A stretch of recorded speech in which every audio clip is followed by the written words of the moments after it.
अस्सलाम वालेकुम students, physics 10th और यूनिट नंबर 10। और इसमें आज हमारा पहला टॉपिक है सिंपल हार्मोनिक मोशन।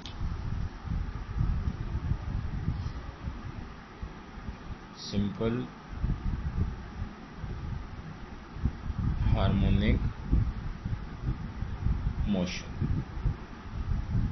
तो सिंपल हार्मोनिक मोशन के हवाले से हम 3 एग्जांपल्स इस चैप्टर के अंदर स्टडी करेंगे, जिसमें से पहली एग्जांपल जो है ना वो हम स्टडी करते हैं, that is mass attached with spring. Mass attached with spring. और हम ये प्रूव करेंगे कि जो मास अटैच्ड है विद स्प्रिंग ये सिंपल हार्मोनिक मोशन एग्जीक्यूट करता है। ठीक हो गया। तो आप देखिए ज़रा, जैसे हमारे पास एक टेबल है,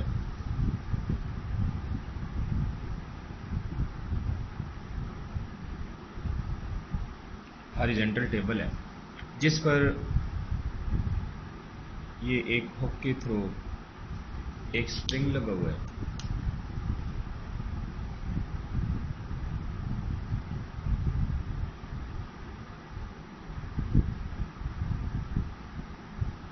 और इसके साथ कोई बॉडी अटैच है जिसका मास m है।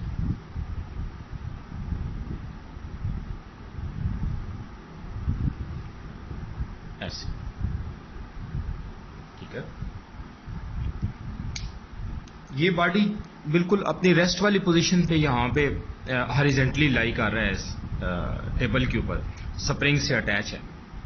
और इसकी ये जो पोजीशन है इसे हम नाम देते हैं पोजीशन ओ पोजीशन, या इसका दूसरा नाम है मीन पोजीशन, रेस्ट वाली पोजीशन। ठीक है। हम क्या करते हैं, इस पर यहाँ पर एक फोर्स लगाते हैं, इसको पकड़ के यूं खींचते हैं जब, यानी इस पे राइट साइड पे फोर्स लगाते हैं तो ये जो स्प्रिंग है ये स्ट्रेच हो जाता है और सिचुएशन कुछ यूं हमें दिखाई देती है।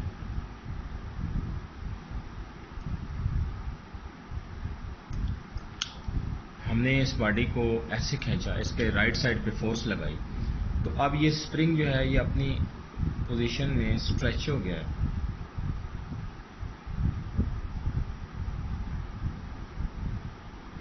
और ये बॉडी अब यहां पर है।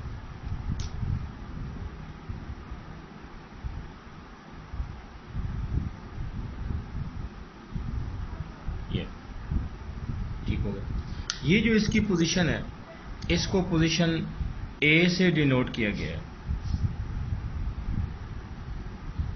ये पोजीशन ए, जैसे वो ओ थी ये ए, और वो मीन पोजीशन थी, तो ये है एक्सट्रीम पोजीशन।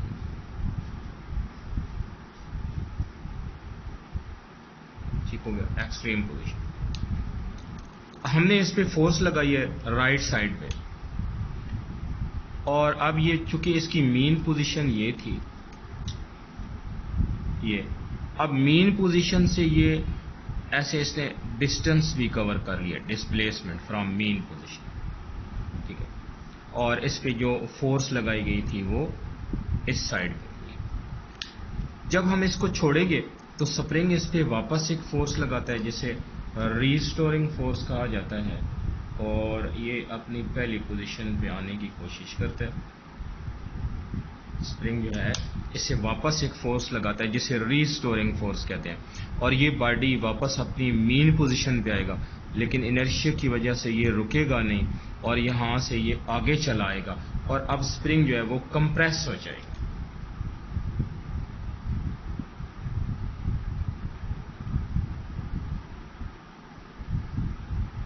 यूं, इस कंडीशन में स्प्रिंग जो है वो कंप्रेस हो जाएगा, और ये बॉडी इस जगह पे अब मास m यहाँ मौजूद है। ये जो इसकी पोजीशन है इसको भी एक्सट्रीम पोजीशन कहते हैं। जैसे ये A था, इसको B से डिनोट कर लें, और this is also extreme position. ठीक है। अब आप देखें ना, इसकी मेन पोजीशन यहाँ पर है अब भी इसने मेन पोजीशन से डिस्टेंस कवर किया है। जब स्प्रिंग कंप्रेस हो गया तो स्प्रिंग जो है ना इस पे वापस एक फोर्स लगाता है जिसे रीस्टोरिंग फोर्स कहते हैं। ये है, यहाँ पर हमने फोर्स ऐसे लगाई थी, लेकिन ये जो फोर्स है इसकी डायरेक्शन यूं है जो हमने इस पे लगाई है, लेकिन जो स्प्रिंग है वो इस पे वापस एक फोर्स लगा रहा है जिसे रीस्टोरिंग फोर्स कहते हैं। और जब हमने छोड़ा है तो इसी फोर्स के तहत ये मीन पोजीशन की तरफ आता है और यहाँ पर इनर्शिया की वजह से रुकता नहीं है और आगे चला जाता है और स्प्रिंग अब कंप्रेस हो जाता है, तो इस फिर रीस्टोरिंग फोर्स जो है ना वो वापस मीन पोजीशन की तरफ लगती है।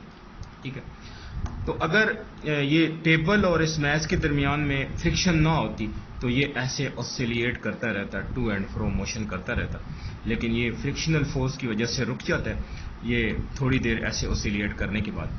तो एक साइंटिस्ट था जिसका नाम था रॉबर्ट हुक, उसने डिफरेंट एक्सपेरिमेंट से ये रिलेशन प्रूव किया कि ये जो रीस्टोरिंग फोर्स है that is always directly proportional with the displacement from mean position. और इसके साथ डिस्प्लेसमेंट के साथ माइनस का साइन है, क्योंकि डिस्प्लेसमेंट यूं कवर हुआ है तो रीस्टोरिंग फोर्स इसके अपोजिट डायरेक्शन में, यहाँ डिस्प्लेसमेंट यूं कवर हुआ है तो रीस्टोरिंग फोर्स इसके अपोजिट डायरेक्शन में। तो यूं negative sign indicates that force is oppositely directed with the displacement. और फिर जब हम इसको सॉल्व करते हैं और साइन ऑफ प्रोपोर्शनैलिटी रिमूव करते हैं तो एक कांस्टेंट आ जाता है जिसे k कहा जाता है, kx, k is proportionality constant, और इसे कहा जाता है स्प्रिंग कांस्टेंट, k इज, बल्कि इसे स्प्रिंग कांस्टेंट लिखें। ठीक हो गया। और अगर हम k को डिफाइन करना चाहें तो इसी इक्वेशन से देखो k is equal to F over x. ठीक है, यहाँ पर माइनस का साइन रहेगा, ठीक है, ये minus, k is equal to F over x. तो ये एक रेशो है, कैसी रेशो है, between the force and displacement. It is a ratio between force and displacement. ठीक है, और ये किसी भी जो स्प्रिंग है ना उसकी स्टिफनेस को रिप्रेजेंट करता है, स्टिफनेस, कि कोई स्प्रिंग कितना सख्त है। स्प्रिंग डिफरेंट मटेरियल्स के बनने होते हैं, जैसे एल्यूमिनियम का है, आयरन का है, कॉपर का है, क्रोमियम का है। तो ये स्प्रिंग की नेचर पर और उसकी स्टिफनेस पर डिपेंड करता है।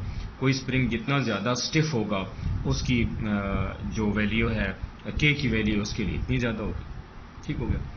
तो यहाँ पर हमने इसकी मोशन को डिस्क्राइब किया, और इसकी मोशन जो स्प्रिंग के साथ बंधे मैस की मोशन है उसमें हमने देखा कि रीस्टोरिंग फोर्स जो है वो डिस्प्लेसमेंट से डायरेक्टली प्रोपोर्शनल है और डिस्प्लेसमेंट के साथ अपोजिटली डायरेक्टेड है। और इसी बात को थोड़ा सा हम यूं भी एक्सप्लेन कर सकते हैं कि जैसे हमने रिलेशन बनाया है F is equal to minus K X. Similarly according to Newton second law of motion,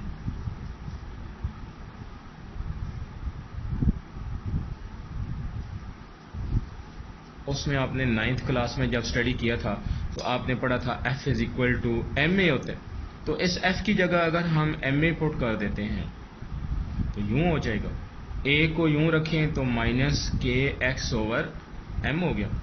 अब यहाँ पर ये जो k ओवर m वाला फैक्टर है ना ये कांस्टेंट है, दिस इज कांस्टेंट, क्योंकि k तो वैसे स्प्रिंग कांस्टेंट है, और m जो होता है वो मास ऑफ बॉडी है, वो भी कांस्टेंट है, क्योंकि हमने जो बॉडी लिया है वही हमने चेंज तो किया नहीं। तो लिहाजा ये हो जाएगा, इसकी जगह कांस्टेंट रखो तो साथ में माइनस एक्स भी है, कांस्टेंट को हटा दो तो a is directly proportional to the minus x. अब यहाँ से क्या प्रूव हुआ कि जो a है एक्सेलरेशन है that is directly proportional with the displacement and is always directed towards the mean position. यानी डिस्प्लेसमेंट तो एक्सट्रीम पोजीशन की तरफ कवर होता है ना, आइदर टूवर्ड्स द a और either towards the b।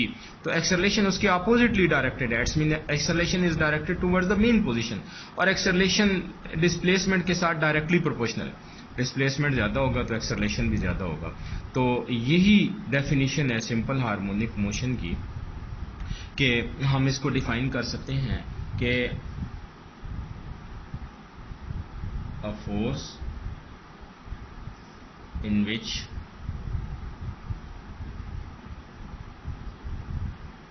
acceleration is directly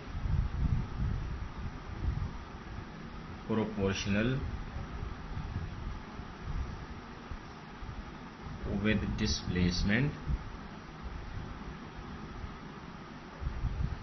and always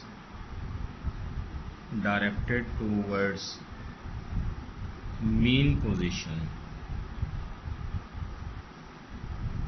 Such motion is called simple harmonic motion. तो यूं ये जो स्प्रिंग के साथ मैस अटैच है ये सिंपल हार्मोनिक मोशन एग्जीक्यूट करता है, ठीक है। इसके अलावा चंद एक बातें इस टॉपिक के हवाले से और भी हैं जिनको मैं आपके सामने डिस्क्राइब कर दूं, ये भी इसी लेक्चर का हिस्सा बन जाए। जैसे हम बात करते हैं जी स्पीड की, स्पीड ऑफ मैस, ठीक है। जब मैस एक्सट्रीम पोजीशन पे गया तो यहां पे रुका हुआ है, फिर इसी तरह यहां से मूव करता हुआ तो यहां भी रुका हुआ है। तो एक्सट्रीम पोजीशन पर जो इसकी स्पीड है वो 0 है।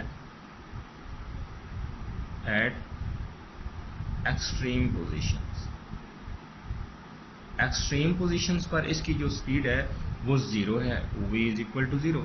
जबकि मेन पोजीशन से जब ये मूव करता है तो ये मैक्सिमम स्पीड के साथ जाता है।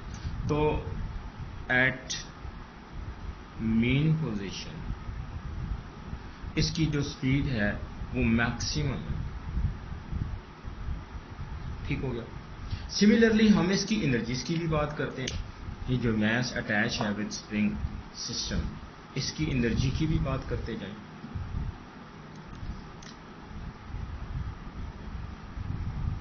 एनर्जी दो तरह से हम डिस्क्राइब करते हैं, एक पोटेंशियल एनर्जी है और एक काइनेटिक एनर्जी है, ठीक हो गया। अब ये भी दोनों ऐसे होंगी, एट एक्सट्रीम भी होंगी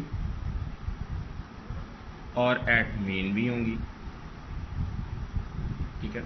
अब आप देखें ना, जब बॉडी एक्सट्रीम पोजीशन पर है तो उसका डिस्प्लेसमेंट मैक्सिमम है फ्रॉम द मीन पोजीशन, तो तब इसकी पोटेंशियल एनर्जी क्या है, मैक्सिमम।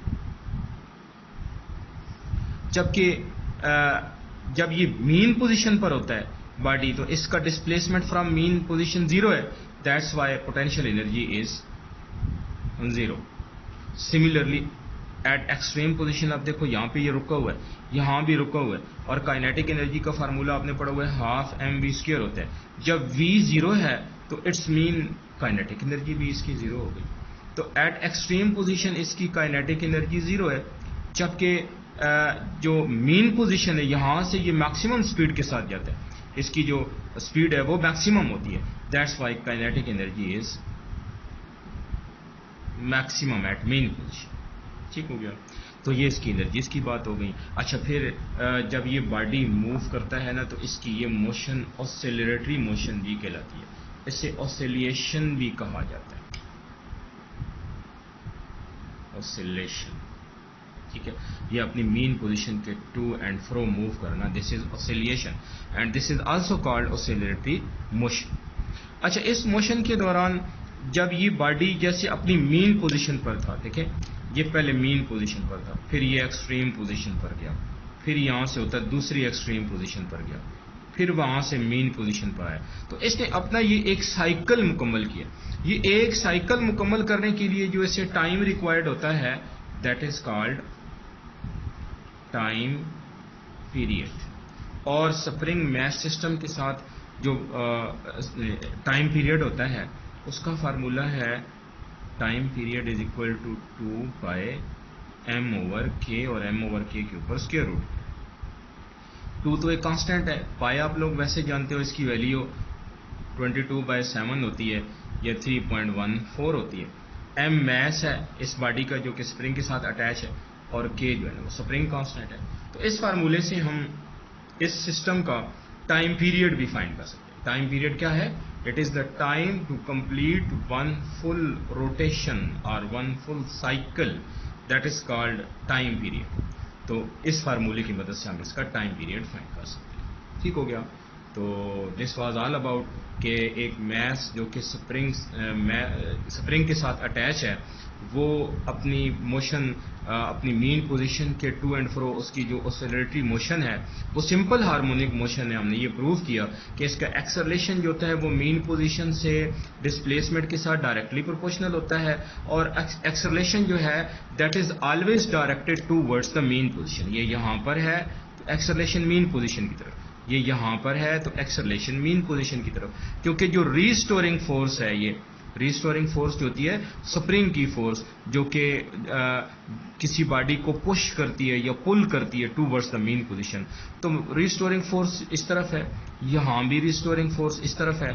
तो फिर according to Newton second law of motion acceleration is always in the direction of force, तो यूं एक्सेलरेशन भी मीन पोजीशन की तरफ डायरेक्टेड है। तो यूं प्रूव हो गया कि ये जो सिस्टम है मैस स्प्रिंग वाला, बॉडी इसके साथ हमने स्प्रिंग के साथ अटैच किए हुए, it execute simple harmonic motion. Okay, wish you good luck, Allah Hafiz.